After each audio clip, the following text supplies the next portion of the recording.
what I've been trying to study all my life. It's almost like all of my study was to come down to understand how Christianity plays into initiation. And Steiner talks a lot about that, but he does, it's like you have to go through thousands of pages to pull it all together. And that's why I'm trying to pull it together in a summarized way so you can see the synthetic or synopsis of what initiation means across disciplines. And I had a vision once. I was flying from Dallas to LA, and I had this vision of an eagle watching a bull running. And then I began seeing facing me in the clouds, right? The face of a lion. And that face became very painful. And then it changed to the face of a man. And then it got even more painful, more painful. And then suddenly it became the face of Christ. And that vision has made such a big impression in my direction of thinking that it was like my guiding beacon in everything I studied. I was trying to understand, what does this mean? Why did I see that? And I think this presentation explains this, but I didn't get deep enough in it. It was always, I was trying to answer, what is initiation? What is initiation? And then this Christmas, a friend of mine, who's never given me a gift, gave me this book, The Great Disappearance by David Jeremiah. And the book talks about the modern Christian belief of rapture, more so an American belief, actually, than worldwide. And I started to read it, and I got so,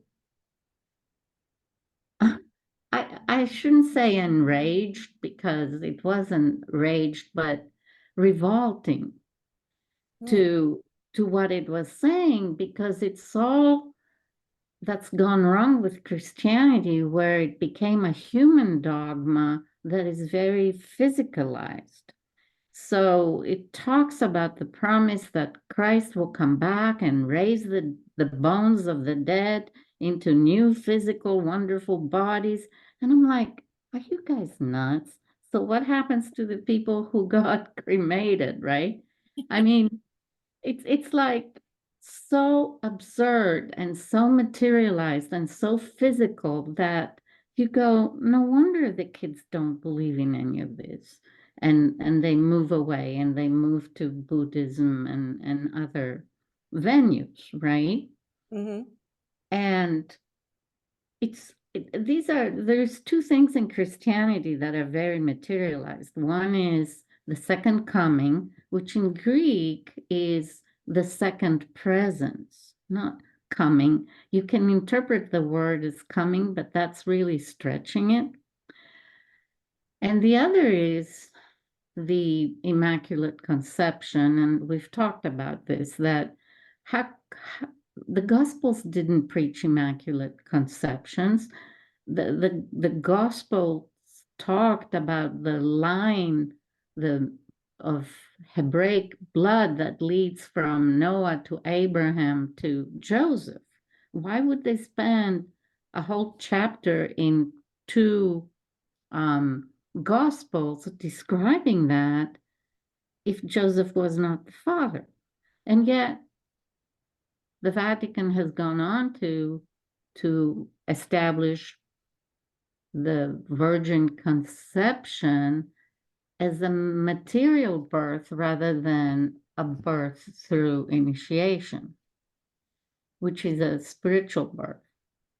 Anyways, so, but really reading this book, I cannot even finish it. I think I went halfway, and I began pulling this together because I was like, no, I have to be able to answer to this person who gave me this book, why it's looking at things materialistic way. Mm-hmm.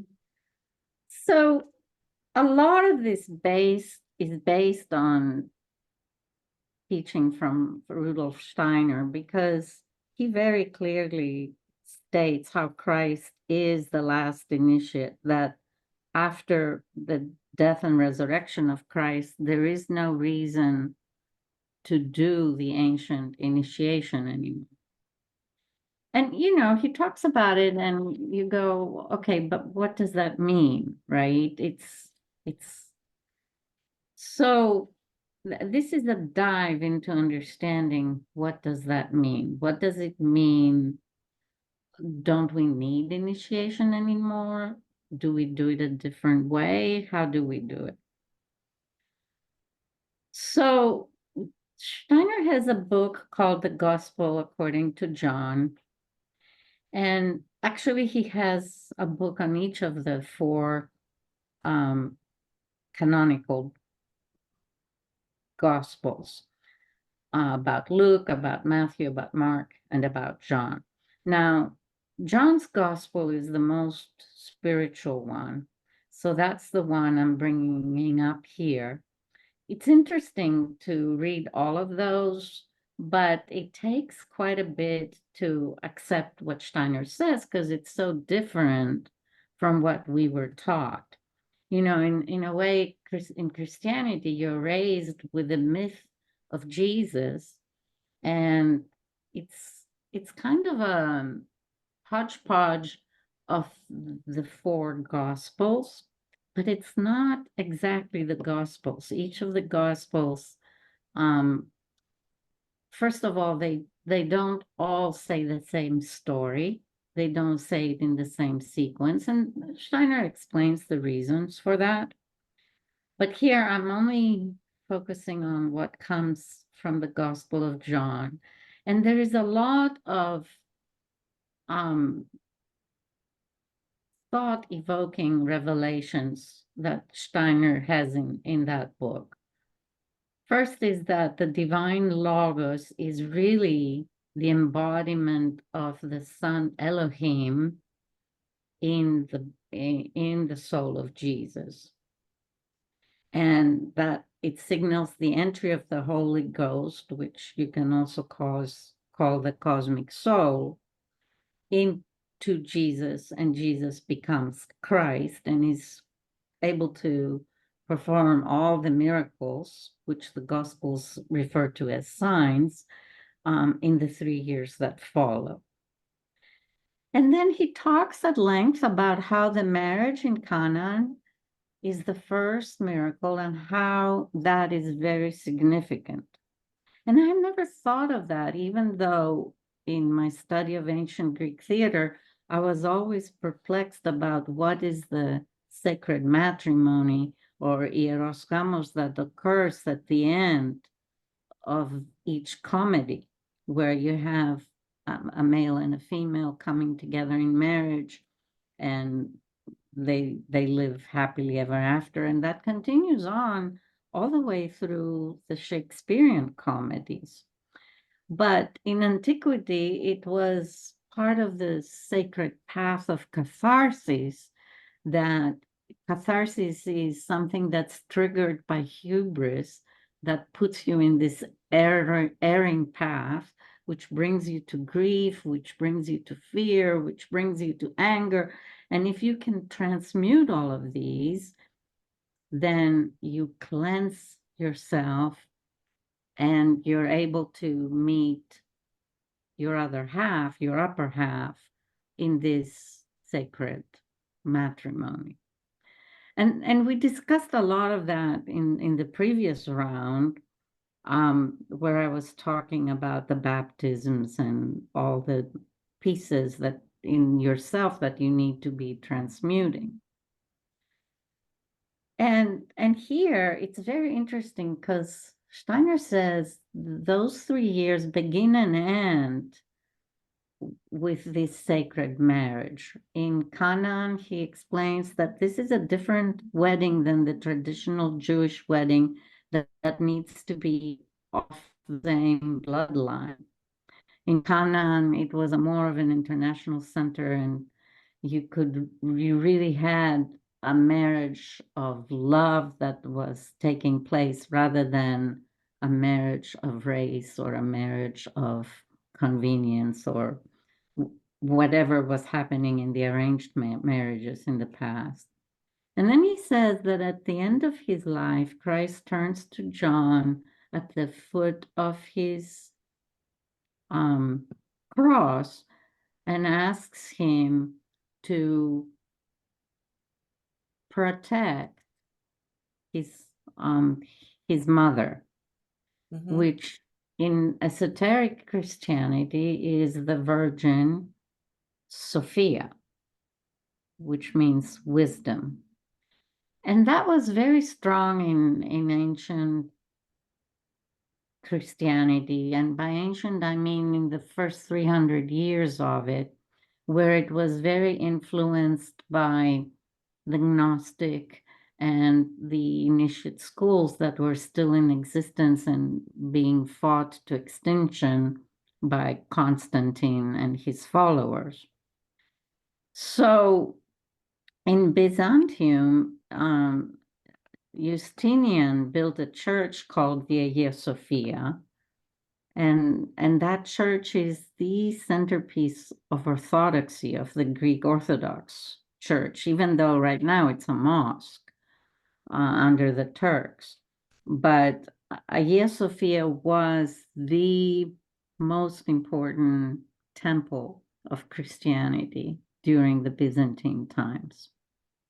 So you see a connection there with antiquity that believed that you need to gain into Sophia or wisdom in order to become an initiate. The other thing Steiner says is that the raising of Lazarus is really an initiation, and Lazarus is never referred to again. The name in the gospel becomes John the Beloved, and beloved was an adjective given to initiates because they understood the role of love in life. So whatever Buddha preached about love, for them it becomes a way of being. And even in Rumi's poetry, you see this mention of the beloved. So, and there is a lot of letters in Greek of the first fathers of the church who addressed each other as the great beloved. In Greek, it's the mega erastis, which involves erastis comes from eros, right? So it's anyways, it was a term that was given to the initiates.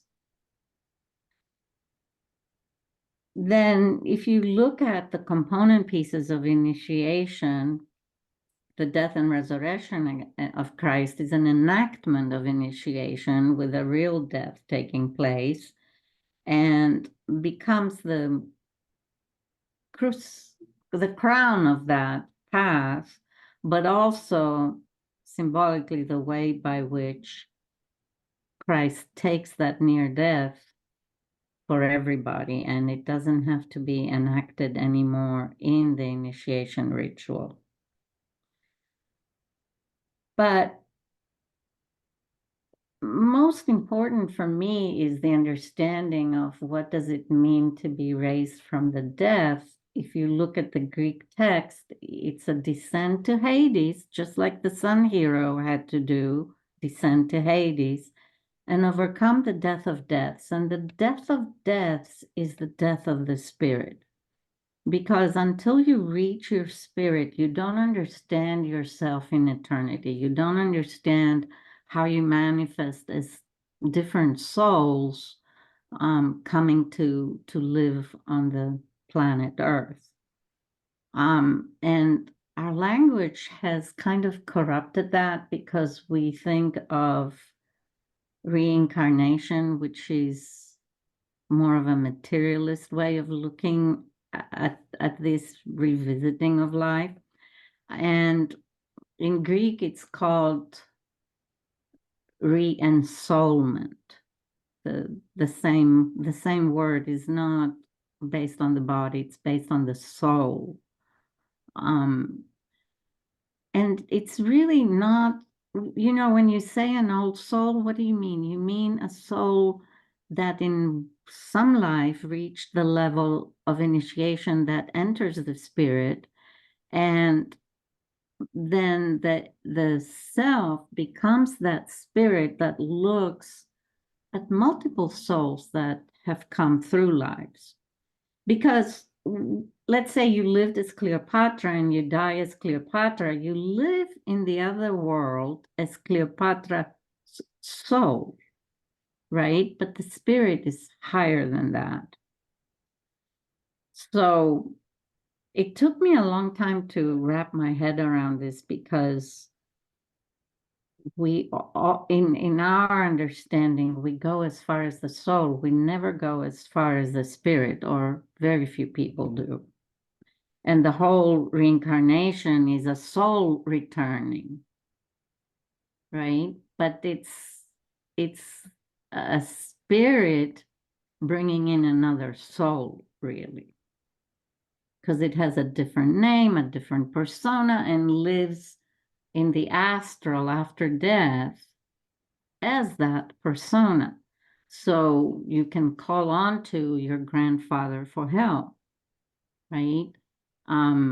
Even if his spirit has reincarnated as a different soul in the meantime.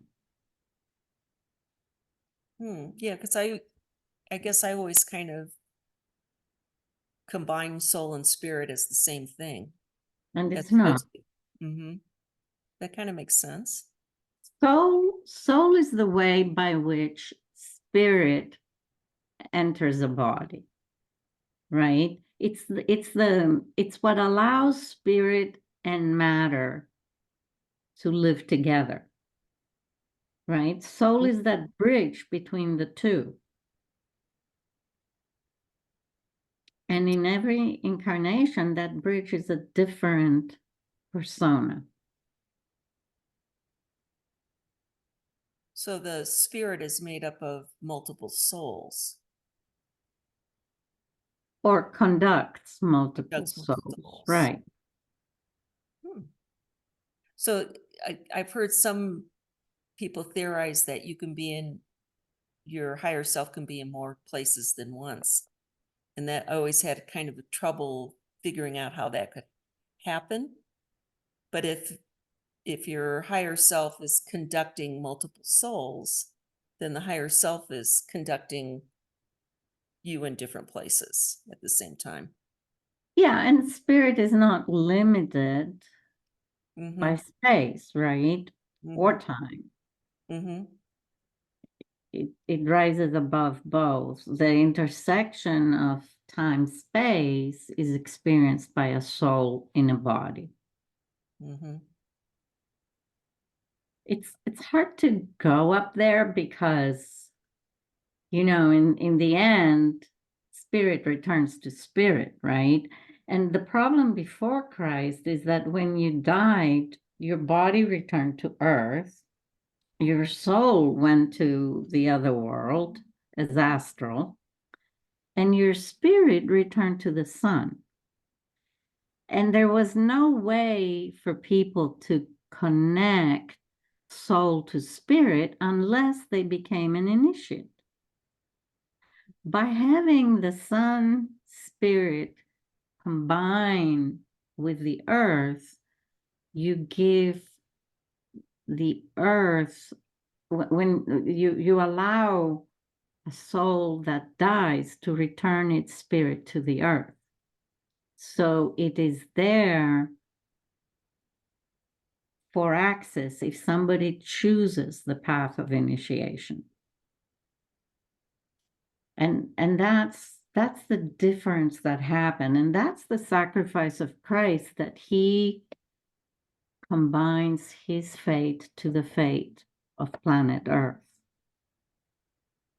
So in the story of the rapture, where people were saying that the second coming brings the people that were dead before up.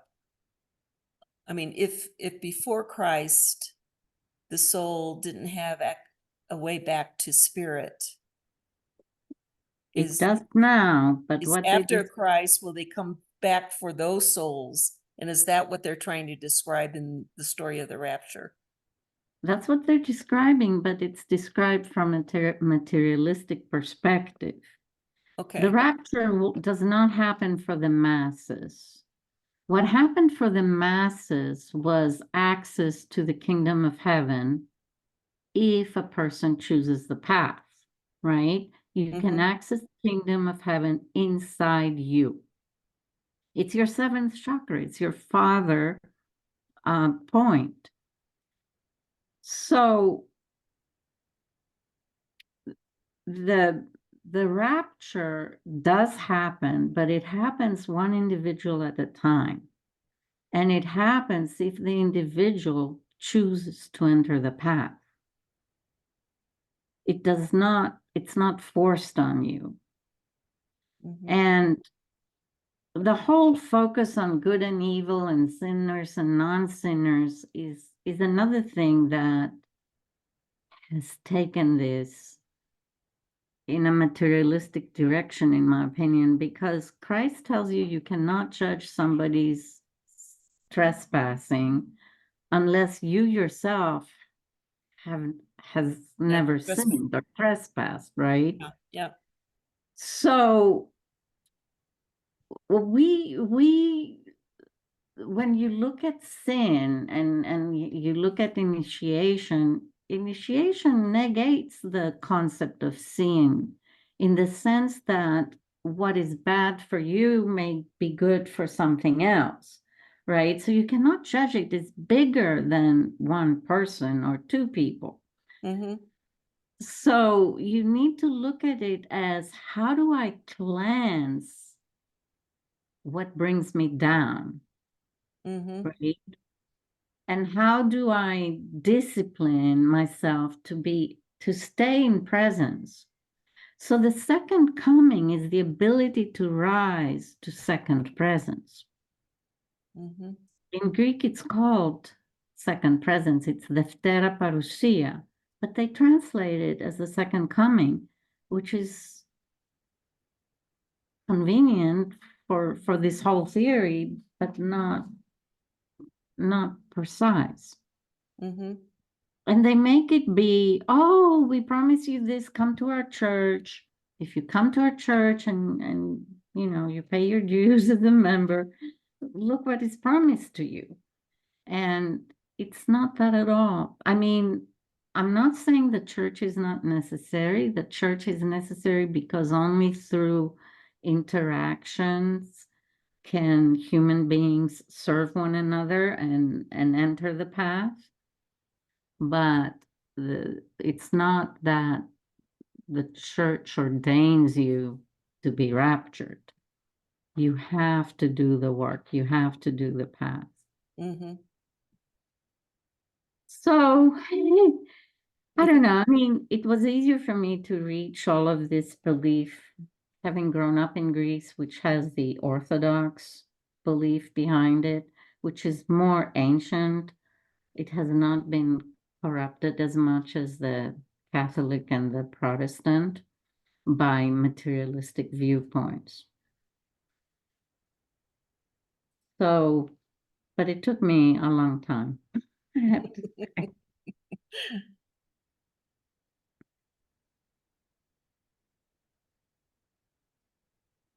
So, so here again, this is, from Steiner, what he describes as the mystery of Golgotha and why it is a mystical path. And basically, if you look at the different pieces that compose the story of the death and resurrection, they are components of initiation. And I show that later on as we go to talk about the Christian path.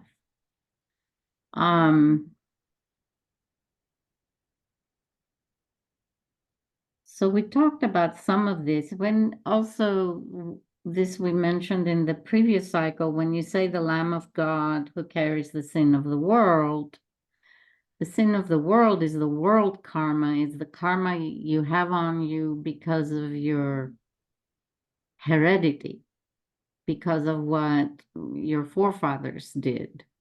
So yeah, you are rid of that karma through baptism, the water baptism, the karma of the forefathers, which we call original sin. But you still have to manage your own karma. You have to manage your own cleanliness.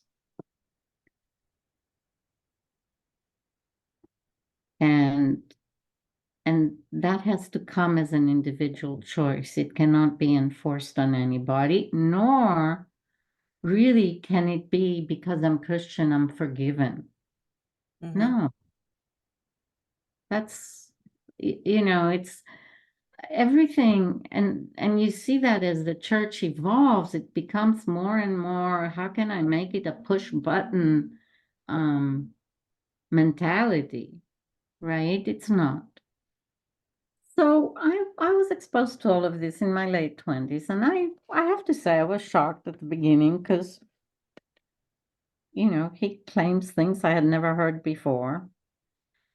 And I just began studying around to come to where Steiner stood in his beliefs and in his teachings. And a lot of what I had to do was understand what he said end to end. He's very preoccupied about our prehistory from a cosmic perspective. Like, I mean, millennia and millennia, how does humanity come to be? What was it like in Atlantis? What was it like in Lemuria? What was it like in previous incarnations of our planet? And I think that understanding at an astral level helped him pull his worldview together. For me, it doesn't become so much something that I have to understand in detail. Actually, I don't feel all that comfortable in our previous states. If I try to envision them. For me, it's more a matter of understanding that this is a path where spirit comes to meet matter by descending into matter. And we as humans must transmute matter and ascend back to spirit. So and we live in that U-turn moment right now. Mm-hmm. And when I say right now, I mean to 4,000 years. I don't mean today and tomorrow. Mm-hmm. And understanding that we have to turn around and spiritualize ourselves and the planet and everything in it. It's a tall order, right? And how do you start on that path? And what I began to see as I was digging deeper is nowhere in any discipline do you have the explanation of the whole thing end to end. You have to go across disciplines and try to understand how do they say the same thing in different words or with different stories, and what is behind the symbolism in these stories that makes the message a common message across them all. So Campbell has done a lot of work on the sun hero path and how all the different myths of the heroes really have one path they follow. It's just clothed in different garments to bring the drama together.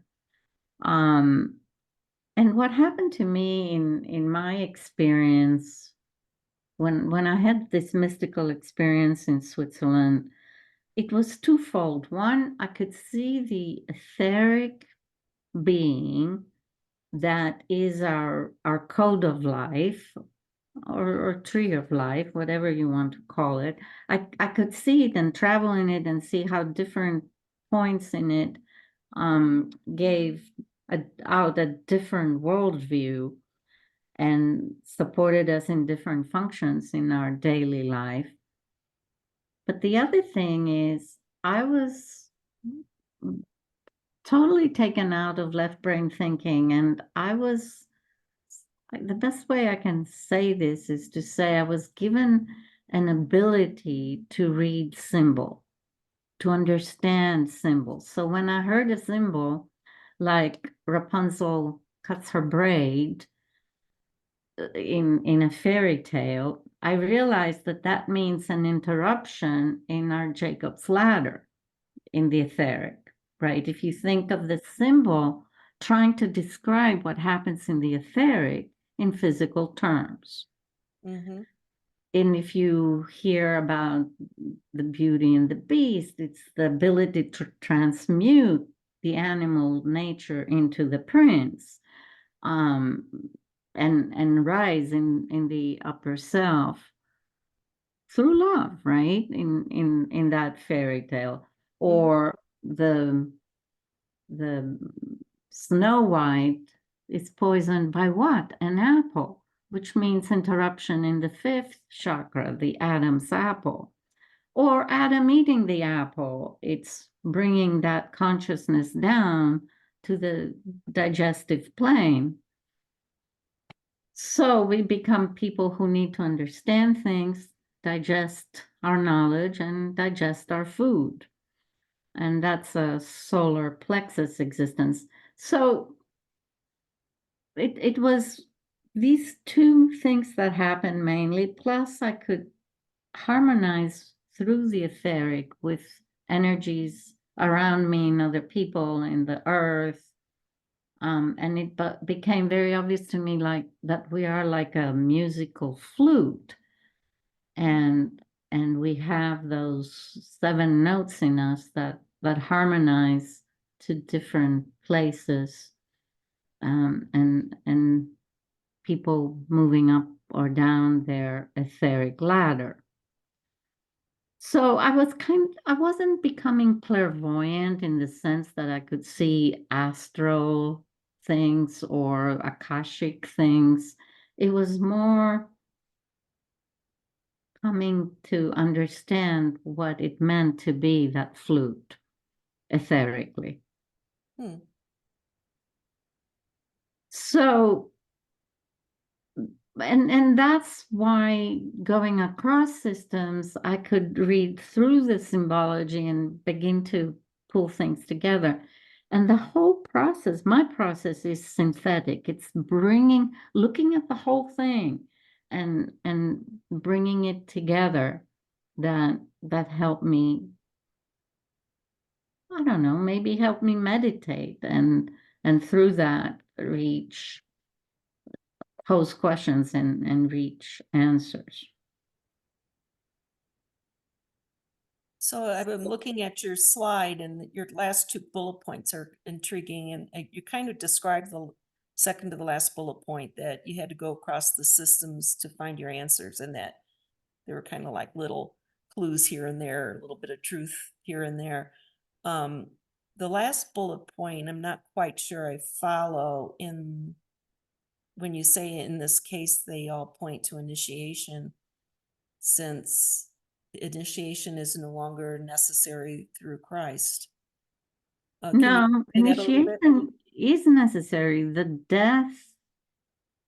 The comatose death is no longer necessary, Okay, okay.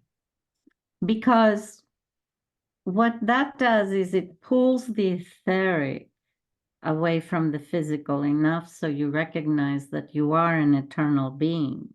You're not your body, right? But now you no longer need to undergo that 33-hour death to get there. Okay. You still need to go within, and that's what initiation means. It means going within. Kind of a rite of passage kind of thing, or? Well, there is thresholds that you have to overcome, and those are rites of passage, and symbolically they're described in multiple ways. But for example, penetrating the heart wall is how we talk about it today. That's a rite of passage, right? If you can cleanse your heart wall and rise from third to fifth, Mm-hmm. that's an initiation. Okay.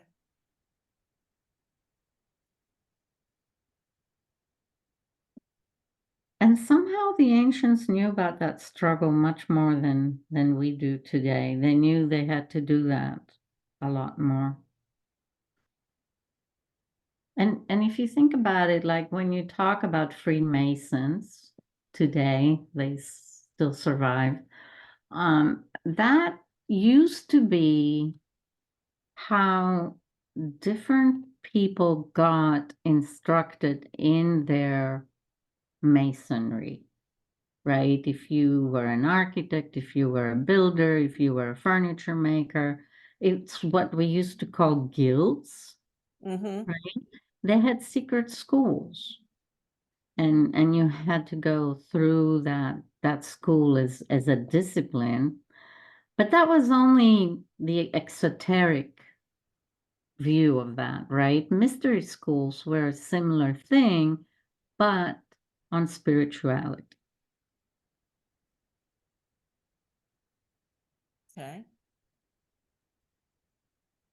So do you think part of the reason why we've fallen away from realizing that we need to, move from our third through the heart to the fifth is because of how Christianity has been somewhat corrupted and confused, and so people, um, it kind of goes back to what you were saying before. It just doesn't happen for you just because you believe. You have to really put the work in. And because people got to the point where thinking that all they have to do is believe and they don't have to put the work in, kind of pulls them away from the whole concept of working. And I think Christianity played a role in two ways. One, Christ opens up, brings our consciousness to the third chakra, but without pulling away from the Malkuth of the Kabbalah. So we have become infatuated with thinking and eating, right? The thinking becomes judging. So it's so easy to take somebody's lifelong work and judge it, and you feel superior to them mm-hmm, because you can, put out a judgment statement about it. That's a very cheap way of it, and it doesn't ascend anybody, right? I mm-hmm. mean, but because you open up this ability to think for everybody, everybody's busy thinking and competing on that level, right? In Uh-huh. science and everything. And for me, it was very clear because I was looking for truth in science in my young years. And I reached the walls of that. Everywhere I looked, I reached the walls of it. And I felt, okay, I must bust out of this chamber because it's not going to answer what I need to know. And by this chamber, I meant the chamber of the third, the chamber of science, the chamber of using logic. And in the last few years, I've spent a lot of time reading Plato. And I think the Socratic dialogues in Plato try to show you that you need to bust that chamber because each dialogue seeks to answer something like what is virtue, what is knowledge, what is temperance, what is courage, on and on and on. And none of the dialogues answer it. It goes round and round and round and round and round. And, and then it has puzzled me a lot. First of all, why do people love these dialogues? I find them impossible to read. Yeah, they have smart moments, but they're so frustrating because they don't come to a conclusion, right? Mm-hmm. And, and in the last few weeks, I realized that Socrates was trying to teach people to bust that chamber of the third chakra. To and actually, I read something in the sentence "Gnosis self-done," which is "know thyself," is misunderstood as knowledge. When in antiquity, when you said to know someone, it meant how Abraham knew his wife Sarah. It's a more of a how do I connect and flow through this other person? So you can think of it sexually, but you can think of it at a higher level, which is an energy flow. And if you think what you have to do in Reiki and other energy practices, you have to get that microcosmic orbit happening, Mm-hmm. which allows your governing channel and your functional, not functional, your and I always forget the name of the female, the generative channel to flow together as one cycle between first chakra up to seventh, down through fifth, and the breakage happens in fifth when we talk, right? Because you lose the link Mm-hmm. between the two channels. So it's really the ability to generate that macrocosmic orbit that is the true knowledge. And what is that? That is the sacred matrimony between the male and female aspects of yourself and Mm-hmm. between the upper and lower, Mm-hmm. right? Mm-hmm. So, anyways, one misguidance is this that we think knowledge will get us there. The other misguidance is that because Christ taught humility, the church has used that to keep its faithful humble, but that also places them in a victim position. So they don't move out of the Kabbalah Malkuth. Mm-hmm. Because in antiquity, you had to be a hero. You were nobody until you were a hero. Nobody told you stay humble, right? Mm-hmm. And I'm not saying it's wrong to be humble, but it's a very different interpretation than we give it. Mm-hmm. It doesn't mean weak. It means able to harness yourself into that posture, right? So you don't feel superior to others and you revere your neighbor and you love your neighbor, right? But that takes strength. It's not a victim position. Yeah. But the church has turned it into a victim position because it talks down to you in homily. In the Greek church, there is no homily. This whole thing where the priest gets up and begins to pontificate, the Catholics brought it in. And then the Protestant made it the whole thing. Hmm. And the televangelists even more. You know what I'm saying? People speaking down on you. So how does the service happen in a Greek church? You read an epistle and you read the gospel. That's all that happens outside the ritual. Interesting. Okay. The rest of it is all chant and, going through the ritual of the Eucharist. but you don't interpret the gospel. You don't get up there and say, this is how I interpret the gospel. You just read it. So you go with, each person goes within and absorbs the Yeah, message. That's lovely.